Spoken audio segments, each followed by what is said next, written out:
A child that enjoys fighting in the midst of other people does not know the agony of fighting at a lonely place. Yesterday, I came across a video of Kimani Ichungwah and he was talking shit or hell about Pastor Dorcas Rigathi. Just roll that tape. Wakabila watakuja wakienda Ukambani waseme haikazi. Sababu wanataka kutenganisha Wakamba na Wamasai. Alafu wakija kwa Wamasai waseme unajua mimi hata ukiangalia mapu yangu mimi ni shemeji yenyu. Na wewe bibi yako ni hapo tu amekukalia kitako, umekaliwa hata uwezi pumua, hata uwezi ongea kama bibi hajaongea. Si unaona hiyo mtu akienda lazima bibi aongee kwanza ili apewe ruhusa ya kuongea. Sasa wewe mwanaume umekaliwa na bibi, utakuja kuambia wanaume wengine nini? Tunaambia one time kwenda ambia bibi yako. Aende asiende? Siende akaambia one time bibi yake. Hata kwake atakaa one time sababu akizubaa bibi ako na bishop mwingine bwana yake mwingine. Yeye ni bwana ya one time, bibi yako na mwanaume mwingine bishop. Najua mabishop wako hapa Pulei. Si bishop wewe Pulei unajua iko mabishop wengine wakora? Si wako wengine? Hatunajiita hapa pastor wa nani?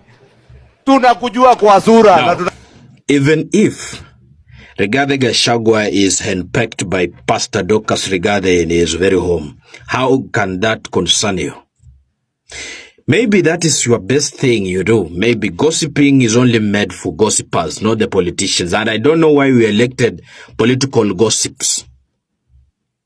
Kimani Ichungwah, I once said here that he who goes to bed with an itching anus, the same person should also be prepared to wake up with smelling fingers. You have actually inserted your middle finger in a war with Rigathi Gachagua, and be prepared with it.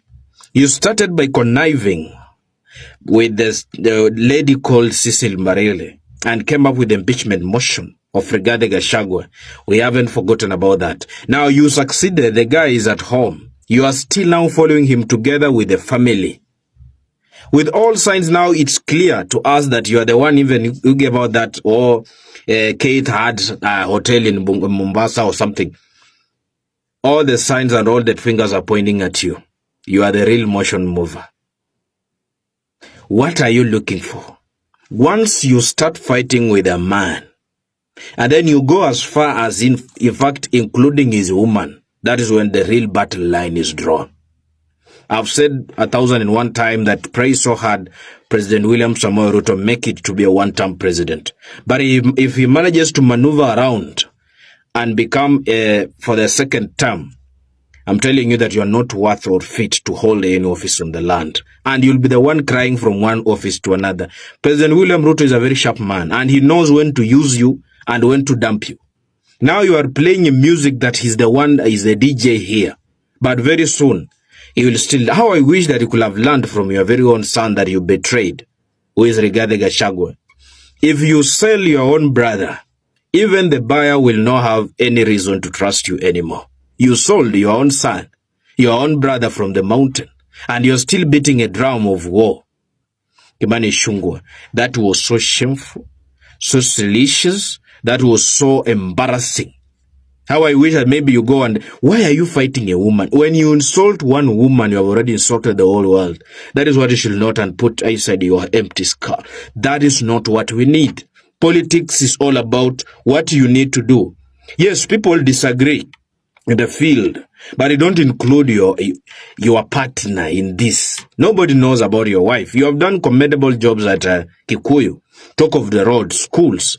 Now it's going to be destroyed. Your legacy will be forgotten in a twinkle of eye, because as we speak, people have started collecting signatures to take you home in Kikuyu constituency. How about that?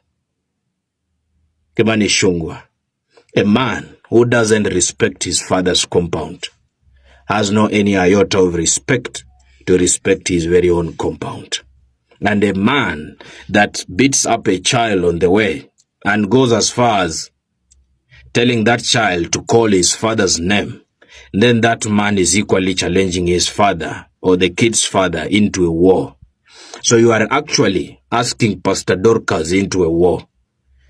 I don't know how she will do it, but be ready to be taken to court.